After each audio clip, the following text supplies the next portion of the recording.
미술계에 보면요, 여러 부류 또 분야가 있습니다. 그 중에 하나가 개념미술이라고 하는 분야입니다. 눈에 보이는 어떤 작품보다는 그 이면에 감춰져 있는 그 작가의 아이디어, 즉 그 개념을 중시하며 초점을 맞추는 그러한 미술의 분야입니다.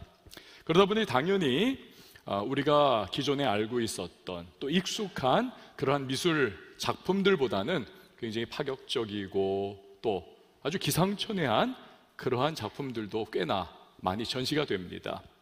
영국에 살고 있는 저의 사촌 여동생이 이 개념미술 분야에서는 굉장히 유명하고 또 잘 알려져 있는 그러한 친구입니다. 언젠가 그 작품 이렇게 보니까 그 중에 하나가 이런 거예요. 계룡산에 있는 무당의 입김을 받았습니다. 이렇게 호리병에다가. 그래가지고 그걸 이렇게 또 전시를 해놓는, 그게 뭐 나름대로 뭐 연계하고 현실의 어떤 매개체가 되는 뭐 그런 의미를, 그런 개념을 담고 있는 작품이었습니다. 하여간 좀 이상해요. 제가 그래가지고 그 사촌 여동생의 남동생, 저의 사촌 남동생에게 물었습니다. 야, 요즘에 누나 어떻게 지내냐? 그랬더니 돌아오는 대답, 좀 미친 것 같아요. 우리들은 평범하기 때문에 그런 분들을 잘 이해가 안 되죠. 그렇게 반응을 또 할 수도 있는 겁니다.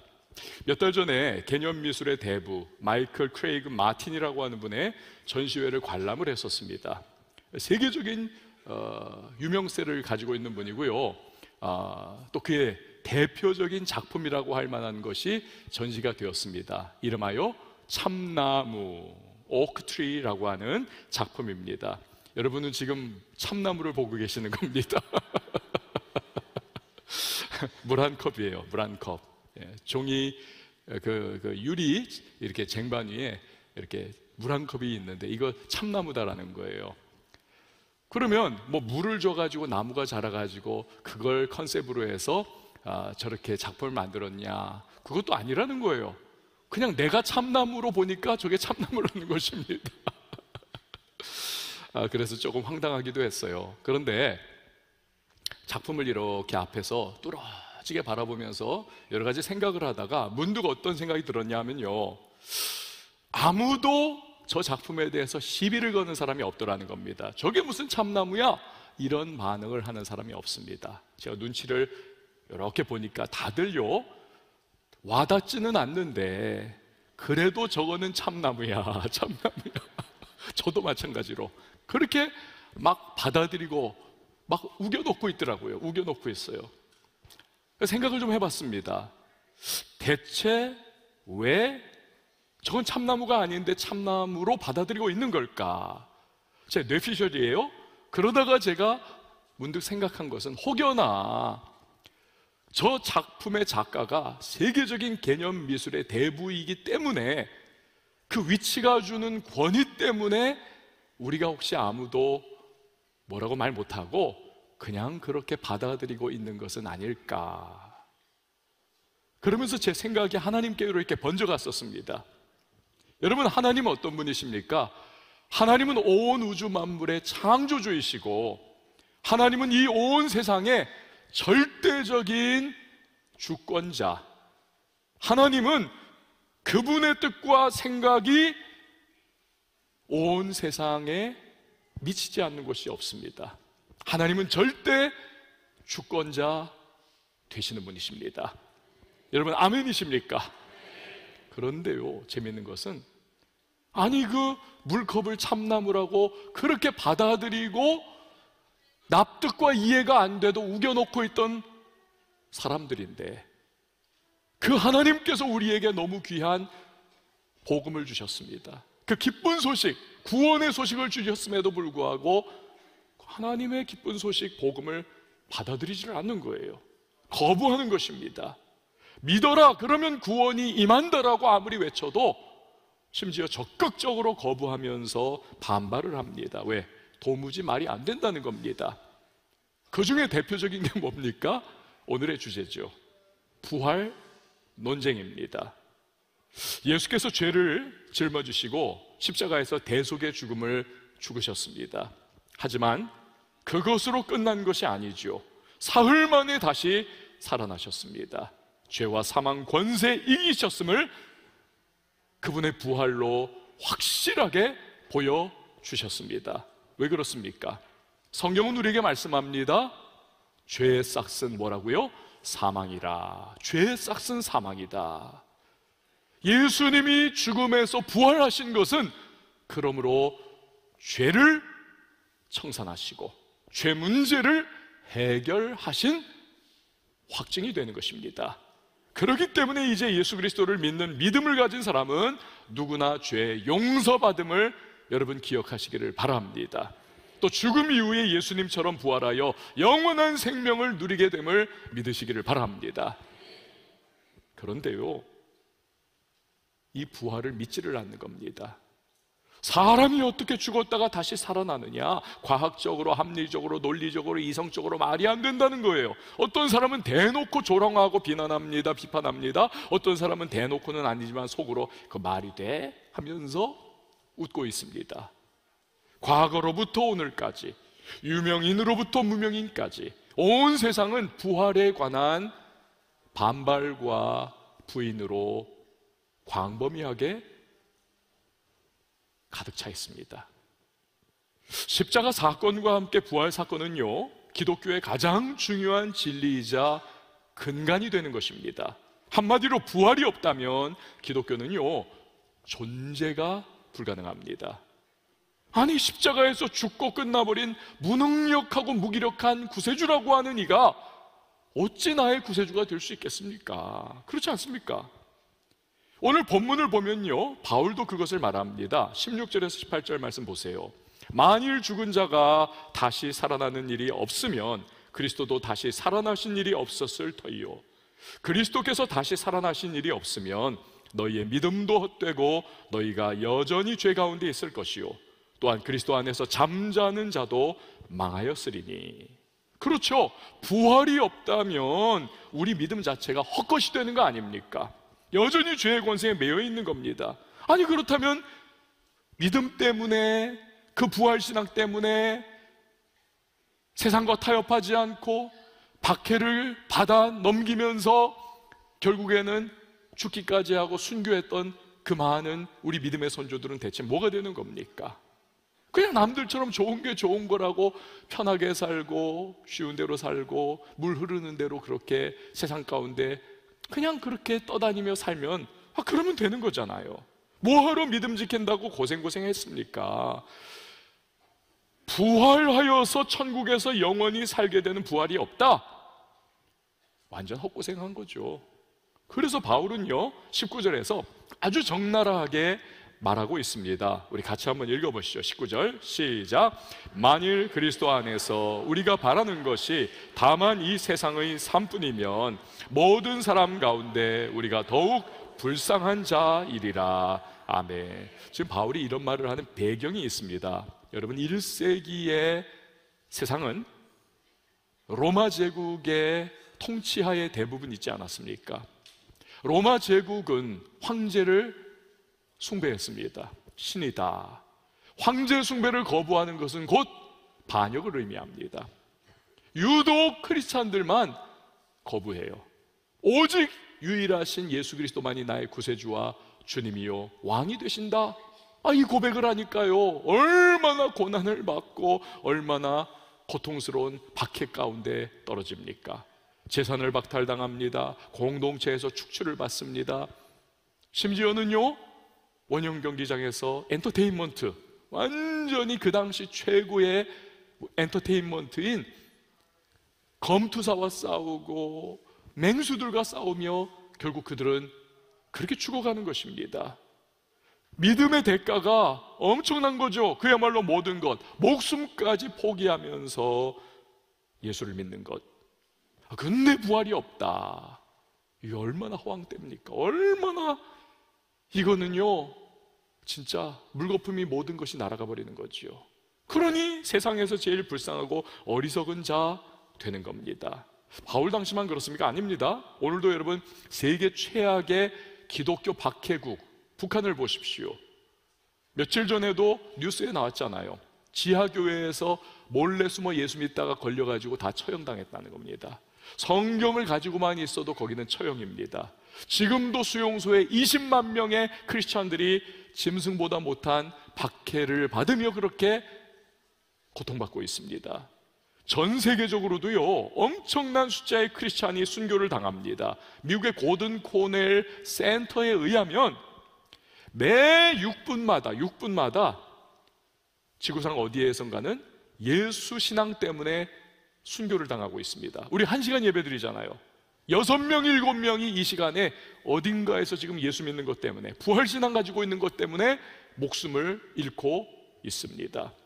1년이면 9만 명이 순교하고 10년 동안 90만 명이 순교했다라고 이 센터에서 통계를 발표를 했습니다. 여러분, 우리도 그렇잖아요. 순교는 아니지만 우리도 예수 믿는 것 때문에 직장에서, 사업에서, 인간관계에서, 학교에서, 가정에서 우리도 크고 작은 핍박받고 정말 인생 피곤한 일들 경험도 하지 않습니까? 아이, 예수 괜히 믿었나? 이런 생각도 들 때가 있다라고 이야기를 듣습니다. 근데 부활이 없다, 그야말로 이건 뭐 황당한 거죠. 내가 지금까지 뭐하러 이렇게 예수 믿었나 말할 수밖에 없는 겁니다. 자, 그러나 바울은요, 부활에 대해서 부인하는 사람들과 그들의 모든 시도에 대해서 굉장히 단호하게 선포를 합니다. 20절에서 22절 말씀 우리 같이 한번 읽어봅니다. 시작. 그러나 이제 그리스도께서 죽은 자 가운데서 다시 살아나사 잠자는 자들의 첫 열매가 되셨도다. 사망이 한 사람으로 말미암았으니 죽은 자의 부활도 한 사람으로 말미암는도다. 아담 안에서 모든 사람이 죽은 것 같이 그리스도 안에서 모든 사람이 삶을 얻으리라. 아멘. 여러분, 예수께서 부활하셨다는 것입니다. 할렐루야. 예수님 부활하셨다는 거예요. 자, 그런데 여기서요, 예수님이 부활하시되 부활의 첫 열매가 되셨다. 이 첫 열매라는 것이 굉장히 특별합니다.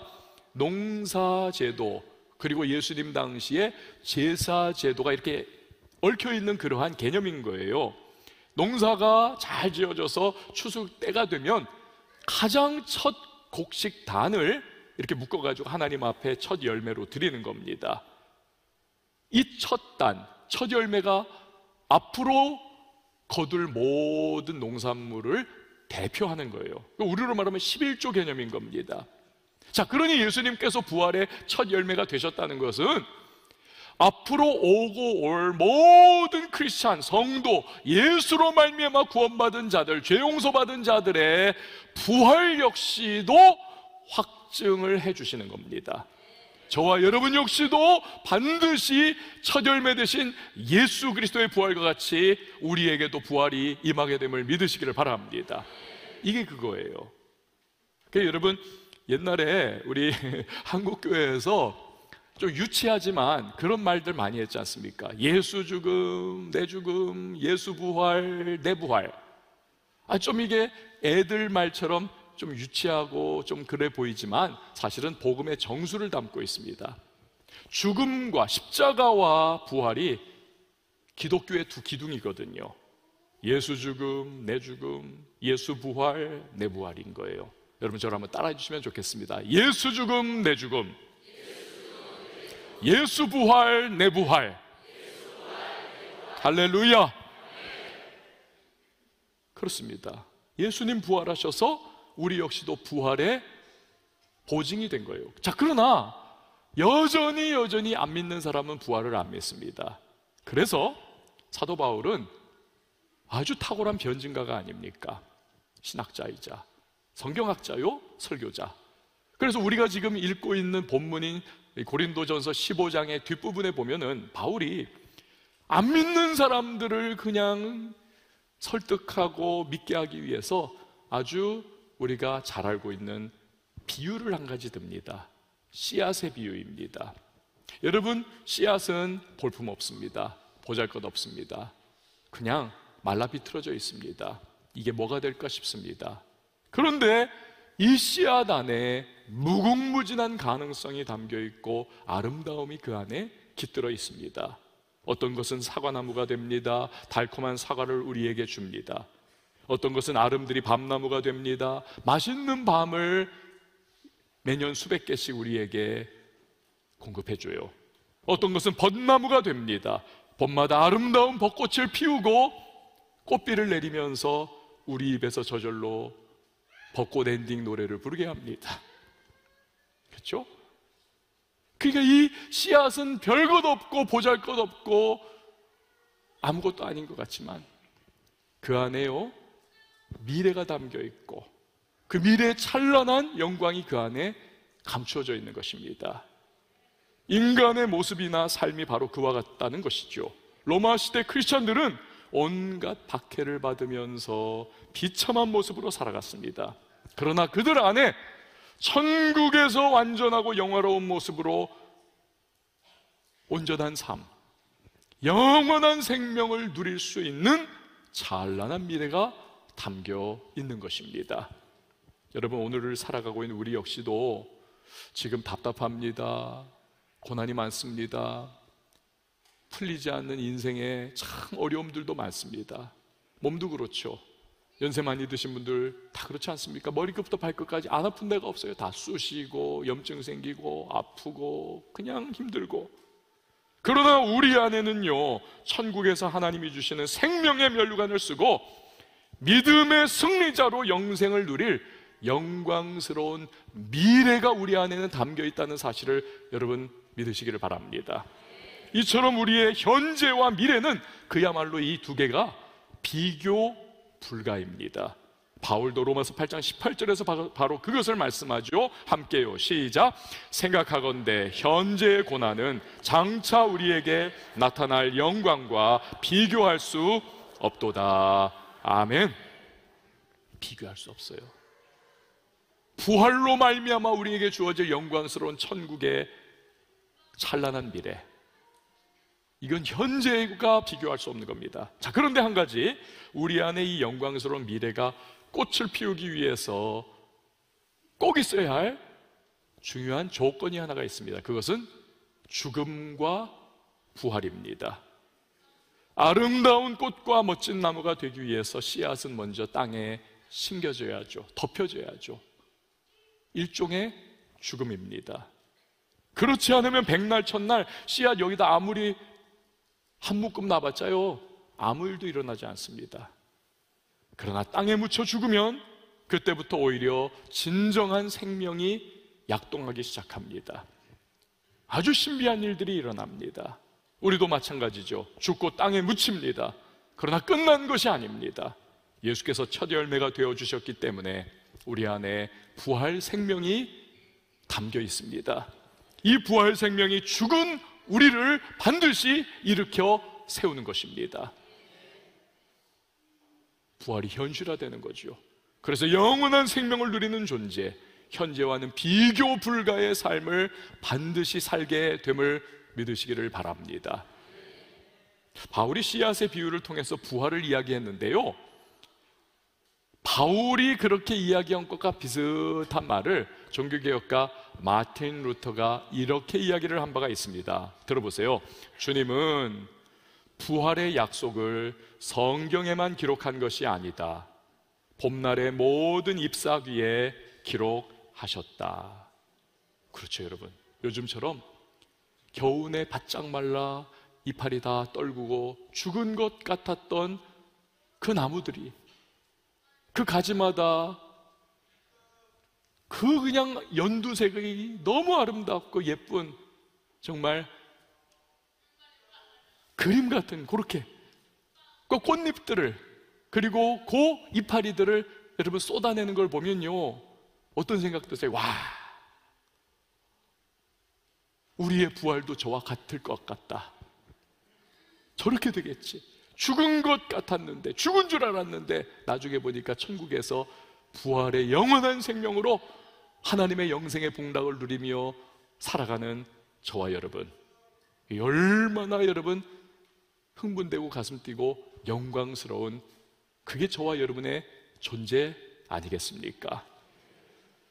존 스토트 목사님은요, 예수님의 부활에 대해서 이런 말을 남겼습니다. 들어보세요. 우리는 살고 죽는다. 그리스도는 죽으시고 사셨다. 우리는 살고 죽어요. 그러나 그리스도께서는 죽으셨으나 사셨습니다. 그러니까 예수의 부활에 이 목사님은 초점 맞춰가지고 강조하는 거죠. 이런 예수님을 믿기 때문에 저와 여러분 역시도 부활의 영광스러운 생명을 누리게 되는 것입니다. 우리가요, 이렇게 부활에 대한 믿음 안에 거한다면 인생을 어떻게 살아가게 될까요? 디트리 본회포 목사님이 이런 말을 했습니다. 부활절을 아는 사람은 절대로 절망하지 않는다. 저를 한번 따라해 주세요. 부활절을 아는 사람은 절망하지 않는다. 여러분, 그렇습니다. 내내 지다가 마지막에 짜릿하게 역전승을 거둔 경기를 생각해 보세요. 이거 재방송한다고 생각해 보십시오. 중간에 아무리 골 많이 먹고 아무리 상대방이 안타를 많이 치고 뭐 그냥 하여튼 홈베이스를 여러 번 밟았다고 해서 막 가슴이 쫄라든가요? 아니요. 이미 미래를 알기 때문에 9회 말에 역전 만루 홈런을 우리 팀이 때려가지고 그냥 승리하게 된다는 것을 알면 쫄리지를 않습니다. 마음이. 마찬가지죠. 우리가요, 인생이 제 아무리 힘들고 고난이 많고 아픔과 어려움이 답답한 시련이 많다 할지라도 부활이라고 하는 사건은 모든 것을 다 뒤집어 엎어버릴 겁니다. 역전의 승리를 우리에게 허락해 주는 것입니다. 그래서 부활절을 아는 사람은 절망할 수가 없는 것입니다. 이 디트리 본회퍼 목사님께서요, 천재거든요. 20대에 이제 교수가 되는데 이분이 머리가 좋아가지고 책상에 앉아서 머리 굴리면서 요거 멋진 말, 요 부활절을 아는 사람은 절망이 없다, 요걸 만들어냈을까요? 그렇지 않습니다. 이분이요, 히틀러에 의해서 감옥에 갇혀 사형 언도를 받습니다. 이제 사형 집행일이 점점 다가오고 있습니다. 그때 이 말을 이분이 부활을 묵상하며 쓴 거예요. 사랑하는 약혼녀, 아름답고 행복한 가정을 이루려고 했는데 모든 것이 실패와 물거품으로 돌아가게 되었습니다. 그 감옥에서 그가 기록했던 그 글들이, 그래서 약혼녀에게 보냈던 편지가 오늘날 우리가 즐겨 부르고 은혜 받는 찬양이 되지 않았습니까? 주 선한 능력으로 안으시네, 그 크신 팔로 날 붙드시네, 절망 속에도 흔들리지 않고 사랑하는 주 얼굴 구하리. 여러분, 부활의 신앙의 확실함이 있는 사람은 결코 절망하지 않는 것입니다. 언젠가요, 참 힘들었던 때가 있습니다. 상황이 너무 힘들고 제가 할 수 있는 것이 아무것도 없고, 그래서 안 되겠다, 40일을 아침 금식을 작정을 했습니다. 하루 이틀 사흘 나흘 40일이 딱 되는 마지막 날이 부활절이었어요. 근데 부활절 아침에 금식을 마무리하면서 기도를 하는데요, 비몽사몽간에 환상 같은 게 이렇게 보이는 겁니다. 커다란 유리로 만든 수조인데 거기에 그냥 징그럽고 혐오스럽고 구역질나고 막 소름 돋는 뱀들이요, 우글우글하게 서로 꼬여가지고 막 혀를 날름날름거리고 그러고 있는 거예요. 그런데 그 순간에 갑자기 밖에서 수조 안으로 물이 확 들어옵니다. 그 물이 닿는 순간순간마다 이 뱀들이 다 죽어버리는 거예요. 나중에 수조에 물이 차고 뱀이 다 죽어버렸습니다. 그걸 보면서 깨닫기를, 이 성경에 보면 여러분, 물을 성령으로 비유하지 않습니까? 물. 그렇구나. 성령께서 내 안에 역사하시고 성령께서 이 현실 가운데 역사해 주시면 어떠한 어려움 속에서도 반드시 승리하게 되는 것이구나. 그 부활주일 아침에 그것을 깨달았어요. 환경은 안 바뀌었습니다. 상황은 똑같습니다만 그 부활주일에 경험했던 그 감격, 그 성령이 역사하시면 된다, 이것이 저의 마음을 바꾸어 놓고 그때부터 담대해질 수 있고 결국 승리하게 되었던 것입니다. 죽음은 절망의 가장 깊은 시면입니다. 죽음은요, 절망 끝, 피리어드, 딱 점 찍고 끝이에요. 아니, 죽음은 죽는 거죠. 뭐 더 이상 뭐가 있습니까? 어떨 수 없잖아요. 그러나 부활은 죽음을 이기고 우리로 하여금 영광스러운 천국을 바라보게 해주는 것입니다. 그래서 찬란한 소망을 가질 수가 있습니다. 야, 참 시간이 빨라요. 벌써 8년이 됐습니다. 저희 어머님께서 돌아가셨는데 8년 전, 돌아가시기 전에 진짜 고생을 많이 했습니다. 이 저혈압이 무섭더라고요. 저혈압이. 이 저혈압이 되니까요, 아무리 병원에서 막 그냥 애를 쓰고 막 그냥 약을 쓰고 해도요, 이 혈액순환이 안 되는 거예요. 말단까지. 그러니까 여기 손가락 발가락이 다 죽어버리고 시커멓게 되고, 의사의 말에 의하면 나중에는 연탄재 부스러지듯이 이게 다 부스러진다는 겁니다. 손가락 발가락이. 이게 무슨 비참함입니까? 그러면서 처음에 간 농양에서 시작이 되었던 것이 이게 번져가면서 장 전체를 막 썩게 만들고, 그래서 막 개복 수술을 해가지고 장을 잘라내고, 나으면 되는데 이게 또 더 번져가고 낫지를 않아요. 그래서 또 나머지 장도 잘라내고 또 잘라내고, 나중에는 이 배를요, 이걸 꿰매지를 못해요. 또 열어서 또 잘라내야 되기 때문에 그냥 덮어만 두고 있는 겁니다. 그러다가 마지막에 이제는 폐혈증으로 이제 돌아가셨거든요. 그래서 그 1년의 과정, 약 한 달 넘어의 그 과정 속에 참 고생 많이 하셨습니다. 그런데요, 어찌 보면 제 마음속에 아들인데, 외아들인데 그 마음 가질 수 있잖아요. 아니, 왜 어떤 분들은, 아니 대부분의 분들이 평안하게 돌아가시고, 90몇 세, 요즘에는 대부분 90몇 세 여자분들 돌아가시고 그러시는데, 아니 왜 우리 어머니만 이렇게, 그것도 교회 위해서 헌신한다고 하신 목사님 사모님이었는데 이렇게 고통스럽게 비참하게 돌아가셔야 되는가? 원망할 수 있고 불평이 나올 수 있고 막 그렇지가 생겨가지고 원통함이 막 그냥 하나님을 향해서 막 소리를, 손가락질을 들 수도 있는 그런 상황인데요, 그때도 그렇고 지금도 그렇고 제 마음에는 요 한 톨에 원망이 없어요. 원한이 없어요. 비통함이 없습니다. 하나님을 향해서도 뭔가 억울한 마음이 없어요. 왜냐하면 아무리 이 땅에서 고난과 고통과 신음과 비참함이 있어도 반드시 영광스러운 천국에서의 부활의 생명이, 그 영원한 생명이 주어지기 때문에 그렇습니다. 그때가 되면 저와 함께 만나가지고 얼싸안고 등 두드려주면서 믿음의 선함 싸움 잘 싸웠다고 서로를 격려하고, 영광의 하나님 앞에서, 찬란한 그분 앞에서 예배하고, 그분이 주시는 부활 생명을 영원히 누리고 기뻐하고 즐길 것, 그것이 우리의 미래인 것을 알기 때문에, 그래서 마음이 평안하고, 그래서 원통함이 없고 오히려 감사할 수 있고, 그러한 상황 속에서도 하나님을 노래할 수가 있었던 것입니다. 사탄 마귀는 부활신앙의 위대함을 알기 때문에 사람들로 하여금 믿지 못하게 만들어갑니다. 거부하게 합니다. 비웃게 합니다. 부활이 없다면 마귀가 친 절망의 덫에 꼼짝없이 걸려 있을 수밖에 없기 때문에, 부활이 없다면 세상에만 사로잡혀 살아가게 되기 때문에, 사랑하는 여러분, 부활은 있습니다.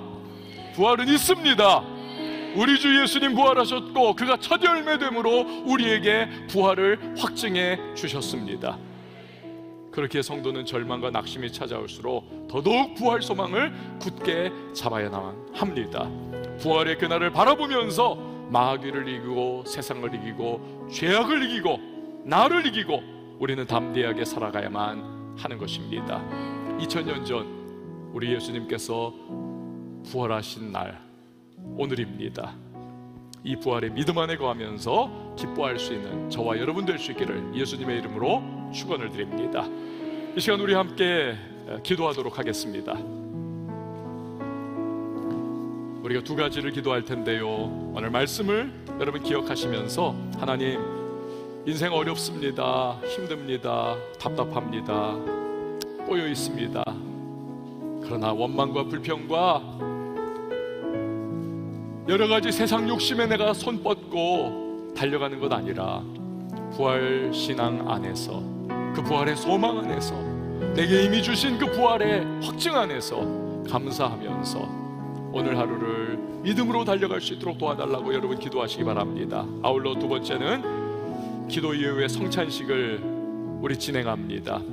예수의 보혈로 저를 씻어주시고 우리 성찬을 받는 성도님 한 분 한 분들 삶의 죄악과 세상에서 묻어왔던 여러 가지 더럽고 또 부패한 삶의 그림자들 다 보혈로 씻어주시고 오늘 감사와 감격 속에 부활하신 예수 그리스도를 찬양하면서 우리 믿음으로 이 성례를 잘 성찬을 받을 수 있도록 주님 나를 거룩해 하시고 정결하게 씻어주시고 준비케 해달라고 우리 두 가지를 위해서 함께 묵상하면서 기도하도록 하겠습니다.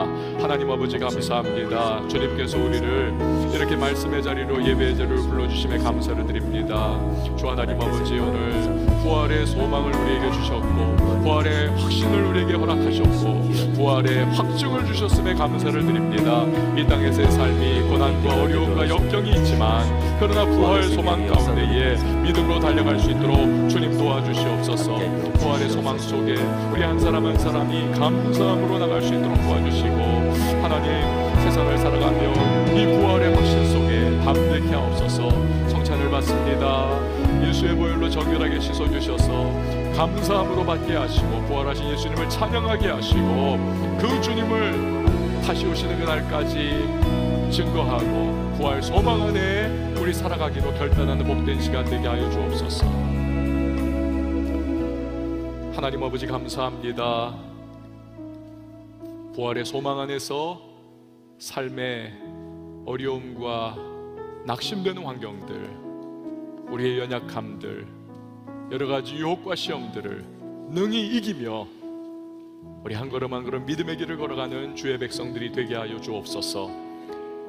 성찬을 준비하며 우리의 마음을 예수의 보혈로 정결하게 씻어주시고 우리 안에 있는 욕심과 세상적인 어두운 그림자들이 빛 대신 예수 그리스도의 능력 속에 환하게 밝혀지고 다시 한번 믿음의 사람다운 모습으로 나아가는 주의 백성들이 되게 하여 주시옵소서.